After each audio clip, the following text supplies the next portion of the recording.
Being a longtime resident of Courtyard, Moondancer had seen it all. And as beautiful as Courtyard really was, she had to admit, after a while, all of the sights eventually began to blend together. Choose any random city block, pick it together, and set it down on top of another, and it would be very hard for anyone to tell the difference.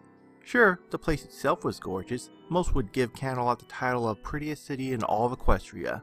But even so, after years of living here, every pastel-colored architecture floors, spiral staircase seemed to morph together into a single, indistinguishable mess. After all, beauty became hard to notice with nothing else to contrast against it. It was for these reasons that, for the past year, Moondancer had not bothered to stray outside of her usual path between the library and her house. Why bother? Besides, she had a lot of studying to do, and when it came to productivity, the more uneventful her day, the better. For over a year, she had followed this philosophy. It was one that she had lived by every single day. Which was why, tonight, walking home from the castle courtyard, under such clear skies, it came as such surprise that things felt so especially different. For one, the walk dragged on much longer than she was used to. Not exactly one for physical exercise, Moondancer found the extra distance very noticeable. Additionally, the lampposts on either side of the park path shone much more dimly than the ones found in the city, and in the space between each one, the low light revealed the vast array of stars above her head. But to Moondancer, the thing which struck her the hardest were not the new sights, but the sounds. Crickets, hundreds of them, chirped away from every angle as the last silver rays of sunlight disappeared under the horizon. Her ears twitched as the hoot of an owl sounded from a tree overhead, and from a small pond to her right, a bullfrog announced its presence with a low-pitched "Rabbit, rabbit." Moondancer took it all with an eyebrow raise. That look acted as a reluctant admission to herself that maybe, just maybe, her philosophy for the past year was incorrect. Unfortunately, after several minutes, she soon found herself back within the city limits and trotting down the same road she always did. Sure enough, nothing new for her to see or hear presented itself. She walked past the ornate stone columns of the Courtyard Library, past the bookseller stands, closed for the night, past the local grocery outlet, a place she seldom had to enter, until eventually her crumbling, worn-down house came into view. Yes, it was true that much of Courtyard looked the same, but her house, in all of its faded glory, remained one of the few things left that still stuck out. She frowned. With a flick of her magic, Moondancer slid the boat out of the hole in the gate and entered her front yard. The blades of grass came up past her forelocks and reached out into the path where she walked, a detail which made her sigh. She wouldn't be able to put off cutting it much longer. Insects had taken up residence in the overgrown grasses as well, and being startled by her approach, leapt out of the yard and flew in front of her face, making her flinch all the way to her front door. The first thing she noticed was the jagged, gaping hole in the wood. Moondancer grimaced, but otherwise, she paid it little mind. Turning the knob, she opened the door and stepped inside. It wasn't that her house smelled bad, per se, but cheap air fresheners could only cover up so much. Piles of disheveled papers and dusty folders littered the floor, along with an ever-growing collection of take-out boxes that had missed the overflowing garbage can. Stacks of books, most of which she already read, formed themselves into a makeshift wall all around the house. Luckily, some semblance of a path still remained where she could walk, but even that space was beginning to feel cramped. Some may have seen the room and drawn inference that they were, in reality, undeserved. To them, the sight may have been the hallmark of an absent-minded scholar, or something similar. But Moondancer knew they would only be paying her an undeserved compliment, a courtesy she did not actually deserve. She avoided looking at her surroundings, focusing instead on a small, double-decker writing desk and chair in the corner of her room. It was virtually the only thing in sight not covered in film or dust. As her routine usually dictated, Moondancer made a beeline over to the desk, setting her saddlebags on the floor, beneath it along with a copy of new books. She plopped herself down in the wooden chair. But unlike most other nights, tonight she experienced a small change of her routine. There were no cardboard or styrofoam takeout boxes to grab from. She'd already eaten at the party a couple hours ago.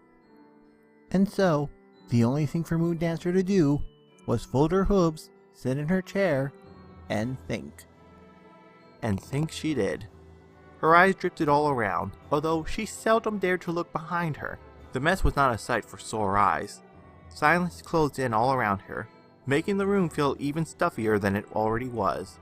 Considering all that she'd done today, she should have felt tired, exhausted even. A full day at the library was usually already enough to tire her out, and to add in a night of partying, it was more activity than she was used to. Much more. But right now, against all expectations, Moondancer could not consider herself tired at all. Instead, she felt like her head was swimming, with all the day's happening reflecting back to her on the water's surface. The piñata, the lively music, the flakes of confetti drifting down from the air, and after a year of unflattering routine of doing the same thing over and over again every day, this sort of reflection came as such a rarity to her that it was almost unsettling. Letting her thoughts wander, Moondancer found her eyes gradually drifting upwards, until eventually she eyed the two textbooks that lay on the top shelf. The one on the right, a simple reference book, lay open to a page where she had left off the night before. The one to the left, however, was closed. The book's fat spine held no fewer than 1,000 pages. Across the top of the front cover lay the title, Flora of Equestria, a comprehensive encyclopedia. And perhaps most noticeably of all, bookmarked between the pages near the middle of the book, a lone, yellow sticky note jetted out. Moondancer's eyes developed tunnel vision as they locked onto the note. For a while, she didn't even blink, her gaze unwavering. More than a minute ticked by before Moondancer, at last, tore her eyes away. Her head now turned to face behind her, beholding her living room in its entirety. There was a lot to look at, and none of it good. Moondancer had lost count now of how many times she had resolved to clean it all up, but each day she put it off, the prospect only growing more daunting until even the idea of tidying up made her heart flutter in her chest. The mess mocked her. Moondancer felt the rebuke from deep within her, and with eyes stinging, she turned her head away. Yet, her attention became reverted to the sticky note. Just like before, it seemed to emit its own light, effortlessly grabbing her attention. Naturally drifting downward, her focus now switched to the saddlebag beneath her desk. It lay on the side with a flap unbuttoned. Moondancer bit her lip, as she usually did when deep in thought. Then came the unmistakable tingling chime of magic sounding in the room as her horn began to glow. And with a small flick, she opened the flap. She could faintly see the borders of the picture frame sticking out from within. Moondancer, albeit with a bit of hesitation, levitated the object out of the bag and brought it up to eye level. And there it was again, the picture she had gotten at the party. All of her friends, all together in one place. When she had first torn it out of the wrapping paper only a couple of hours ago, she couldn't help but tear up. It was very hard for her to imagine that, only a year ago, one single, solitary year had come and gone. Only a year's time of being adrift, isolated, and alone, with only her jumbled thoughts as company. It had felt like 10. And now, she suddenly found herself accepting back into the company she had tried so hard to push away. One night, one party, just like that. If she didn't know any better, she would have almost thought it had been too simple, too easy. With a shuddering exhale, Moondancer set the picture down, her lips quivering. However, it was not long before she found herself looking back up, back at the neon yellow sticky note, displaying itself in between the encyclopedia's wrinkled pages. The sight of it, once again, temporarily froze her in place. She swallowed the lump in her throat, and it felt like a ball of cotton going down her esophagus. Her horn glowed again, surrounded in a light gray aurora. The thick, heavy book landed with a whoomp on her desk.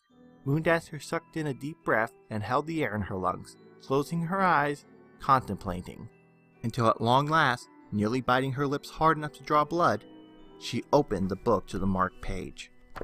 The diagram of a flower stared back at her from the pages. Its petals were covered a deep crimson, each one looking like the blade of a spear that some pony had dipped in blood. Below that, she glanced over a black and white diagram of Equestria, of which part of the central region had been shaded in gray. On the page opposite the two pictures, an entire section of text had been highlighted. With her mouth going dry, Moondancer read the text silently to herself, feeling her pulse pounding in her ear. The petals of the heartbleed lily, while strikingly beautiful, are by no means safe for consumption. Much like some of its lesser cousins to the south, this species also contains a collection of toxins that act specifically on the nervous system. However, out of all the species included in this family, the heartbleed lily is widely considered as deadliest by botanists and toxinologists alike. Some reported symptoms of ingestion include slower heartbeat, difficulty swallowing, paralysis, and Haspin hydation. Unfortunately, due to the fast-acting properties of this flower's poison, there are no known cases for survival from consuming this species. That was what the highlighted section said in its entirety. However, Moondancer couldn't make it all the way through. Instead, her eyes shot back over to the diagram. In the middle of the gray-shaded blob was a dark black dot labeled Canterlot. The sound of her rapid breathing became the only thing audible in the room, and the longer she stared at the shaded map, the faster her breathing became. She wished she could have said that she stumbled upon it by accident on that late night only a few days ago, but in truth, she had scoured the entire encyclopedia, searching, weighing her options. Moondancer no longer looked at the pages, but through them. She set her elbow down softly on the edge of the desk, and resting the side of her face in her hoofs as she let loose a burdened sigh. Water welled up in her eyes, but she angrily swatted it away. She accidentally knocked her glasses off her face in the process, causing them to clatter on the hard wood, but Moondancer paid them no mind. Through her now hazy vision, she continued to stare down at the flower in the diagram. She could practically feel the sharp, blood-covered spear petals digging into her chest every time she breathed. The sensation seemed so real that she found herself irrationally glancing down, just to make sure that nothing really was there.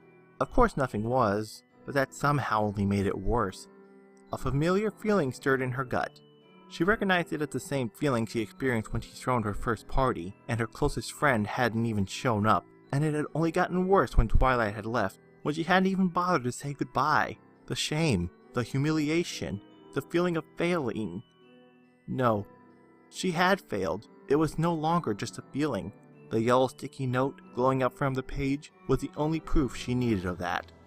The next breath Moondancer let escape came from beneath clenched teeth, the air exited her mouth like a hiss of steam.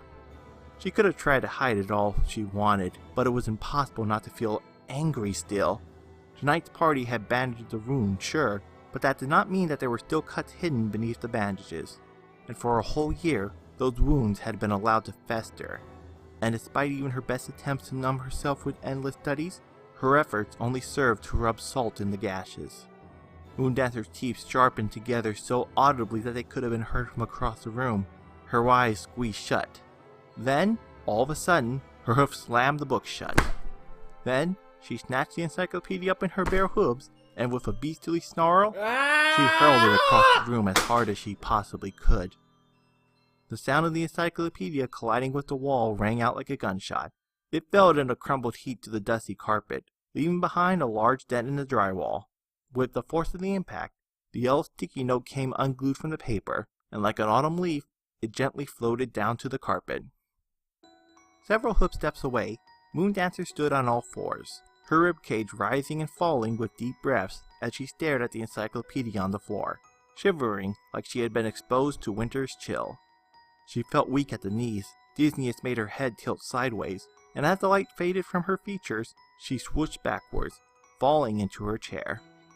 With the fire in her eyes now extinguished, nothing else could evaporate the tears, and they fell unhindered.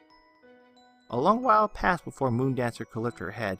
Crying had left her feeling like a swollen balloon, and it ached terribly. Even the slightest movement made the pounding in her temples worse.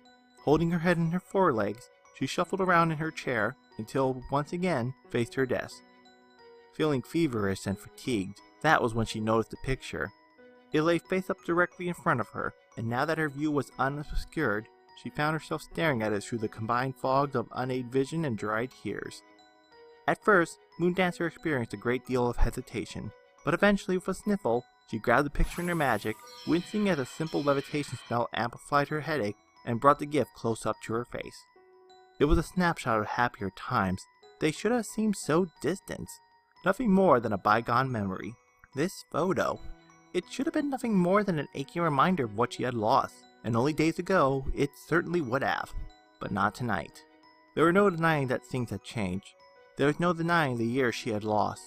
Its weight still pressed heavily down on her shoulders. But as her eyes scanned back and forth across the picture over and over again, she was not reminded of that. Instead, she remembered the party. She remembered tonight. And tonight was not so far away. Moondancer sat motionless, the picture hovering inches away from her face while the significance of her house began to fully sink in. Or rather, stink in. And when they did, something happened that she did not expect. For the first time since she had left the party hours ago, her lips twitched upwards into a smile.